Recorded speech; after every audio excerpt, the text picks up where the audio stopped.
మరొకటి ముఖ్యమైనటువంటి అంశం, నిన్న క్యాబినెట్లో ముఖ్యమంత్రి చంద్రబాబు నాయుడు మంత్రులకి రేటింగ్స్ ప్రకటించారు. మంత్రులకి ర్యాంకింగ్స్ ఇచ్చారు. మంత్రుల పనితీరు మీద ఇప్పటి వరకు అంటే గడిచిన జనవరి వరకు ఉన్నటువంటి వాళ్ళ పెర్ఫార్మెన్స్ ఆధారంగా వాళ్ళందరికీ ర్యాంకింగ్స్ ఇచ్చారు. ఈ ర్యాంకింగ్స్లో minority minister NMD Farooq first ప్లేస్లో ఉన్నారు. ఎన్ఎండి ఫరూక్ ఫస్ట్ ప్లేస్లో ఉన్నారు. ఆ తర్వాత వరుసగా చూస్తే లాస్ట్ ప్లేస్లో ఉన్నది ఎవరంటే వాసంశెట్టి సుభాష్. వాసంశెట్టి సుభాష్ అందరి మంత్రుల కన్నా దిగువనున్నారు.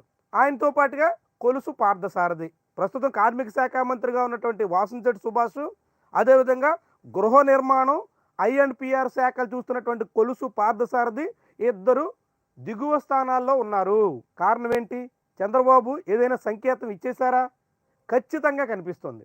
అనుమానమే అవసరం లేదన్నట్టుగా ఉంది. ఇప్పటికే ఆ ఇద్దరి మంత్రుల తీరు మీద తెలుగుదేశం పార్టీ పెద్దల్లో చాలా చాలా అసంతృప్తి ఉంది. అనేక మార్లు అసహనం బయటకు వచ్చింది. నేరుగా చంద్రబాబే వాసంశెట్టి సుభాష్ను ఉద్దేశించి, నీ పెర్ఫార్మెన్స్ ఏమీ బాగోలేదు, ఇలా అయితే నేను నీ స్థానంలో మరొకరిని చూసుకోవలసి ఉంటుంది అని స్వయంగా ముఖ్యమంత్రి చెప్పేశారు ఒక మంత్రిని ఉద్దేశించి. దానికి సంబంధించినటువంటి ఆడియో ఎంత వైరల్ అయిందో అందరికీ తెలుసు.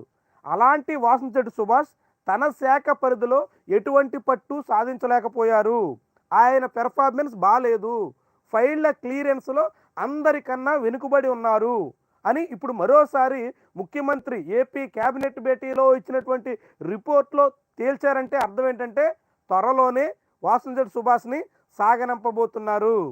సుభాష్ మంత్రి పదవి ఊస్టింగ్ అనివార్యం. సుభాష్ ఇంకా చక్కబెట్టుకోవాల్సిందే, ఇంటికి వెళ్ళేందుకు ఆయన సర్దుకోవాల్సిందే అనేటువంటి సంకేతాలు చాలా చాలా క్లియర్గా ఉన్నాయి. ఇప్పటికే వాసంశెట్టి సుభాష్ మీద ఆయన సొంత నియోజకవర్గంలో తెలుగుదేశం పార్టీ శ్రేణుల్లోనే వ్యతిరేకత వస్తుంది. సామాన్య జనంలో చాలా అసంతృప్తి వ్యక్తమవుతుంది. ఆయనకి సొంత జిల్లాలోనే పట్టు లేదు. డాక్టర్ బిఆర్ అంబేద్కర్ కోనసీమ జిల్లాలోని రామచంద్రాపురం నుంచి ఆయన ప్రాతినిధ్యం వహిస్తున్నారు. ఆ జిల్లా రాజకీయాల్లో ఆయన పట్టు సాధించాల్సి ఉండగా ఆయనకు అలాంటి అవకాశం చిక్కడం లేదు. ఆయన మాటని ఎవరూ ఖాతరు చేయడం లేదు అనేటువంటి అభిప్రాయం ఉంది. మొన్న పి గన్నవరం అసెంబ్లీ నియోజకవర్గంలో జిల్లా ఇన్ఛార్జ్ మంత్రి అచ్చెన్నాయుడు సమావేశంలో పాల్గొంటే అక్కడ పవన్ కళ్యాణ్ గురించి ప్రస్తావించలేదని చెప్పి జనసేన శ్రేణులు అచ్చెన్నాయుడిని నిలదీశారు.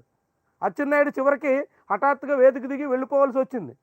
పట్టభద్రుల ఎమ్మెల్సీ ఎన్నికల సన్నాహకం కోసం నిర్వహించినటువంటి సమావేశంలో ఆ జిల్లా ఇన్ఛార్జ్ మంత్రి జనసేన శ్రేణుల వ్యతిరేకతను తట్టుకోలేక అర్ధాంతరంగా వేదిక దిగి వెళ్ళిపోవలసినటువంటి పరిస్థితి వచ్చింది. ఇలాంటి అనేక ఘటనలన్నీ కూడా వాసంశెట్టి సుభాష్ మెడకు చుట్టుకోబోతున్నాయి. రామచంద్రాపురంలో జరుగుతున్నటువంటి పరిణామాలు ఆయనకి తీవ్రమైనటువంటి ఇబ్బందిని తెచ్చిపెడుతున్నాయి. అదే సమయంలో ఆయన ఇన్ఛార్జ్ మంత్రిగా ఉన్నటువంటి కృష్ణా జిల్లాలో వ్యవహారాలు కూడా ఆయనకి ఏమాత్రం పట్టు చిక్కడం లేదు. కృష్ణా జిల్లాకి ఇన్ఛార్జ్ మంత్రిగా ఉన్నటువంటి వాసంశెట్టి సుభాష్ ఆ జిల్లాలో ఏమాత్రం పాలనా వ్యవహారాల మీద కానీ రాజకీయ పరంగా కానీ మిత్రపక్షాలతో సమన్వయ విషయంలో కానీ ఎక్కడ ఆయన ఆశించిన మేరకు పనిచేయలేకపోతున్నారు అన్నది తెలుగుదేశం పార్టీ అధిష్టానం అభిప్రాయం. అది నిన్న చంద్రబాబు ఇచ్చినటువంటి రేటింగ్స్లో స్పష్టంగా బయటపడింది. లాస్ట్ ప్లేస్లో ఉన్నటువంటి సుభాష్ ఇక ఊస్టింగ్ అనివార్యమని చాలా క్లియర్గా చెప్పొచ్చు. అదే సమయంలో వాసంశెట్టి సుభాష్తో పాటుగా కొలుసు పార్థసారథి కూడా క్యూలో ఉన్నారు.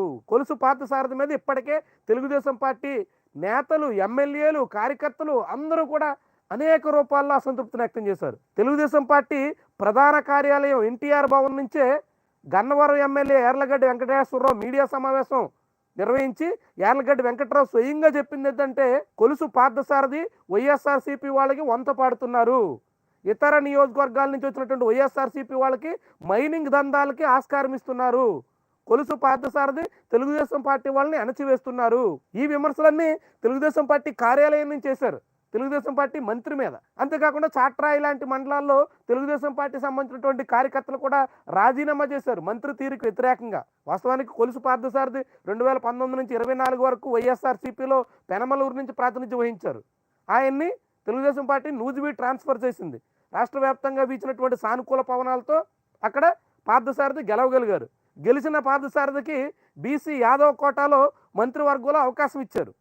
కానీ ఇప్పుడు పార్థసారథి వ్యవహార శైలి మీద, ఆయన తీరు మీద చాలా చాలా వ్యతిరేకత వ్యక్తమవుతుంది. ఒక నెల రోజుల క్రితం పార్థసారథి నియోజకవర్గంలో నూజివీడులో గౌతు లచ్చన్న విగ్రహావిష్కరణ కార్యక్రమంలో జోగి రమేష్తో రాసి పూసుకుని తిరిగారనేటువంటి పేరుతో తెలుగుదేశం పార్టీ శ్రేణులన్నీ వాసంశెట్టి సుభాష్ మీద విరుచుకుపడ్డాయి. చివరికి ఆయన బహిరంగంగా క్షమాపణ చెప్పాల్సి వచ్చింది. తెలుగుదేశం పార్టీ నాయకత్వానికి కలిసి వివరణ ఇచ్చుకోవాల్సి వచ్చింది.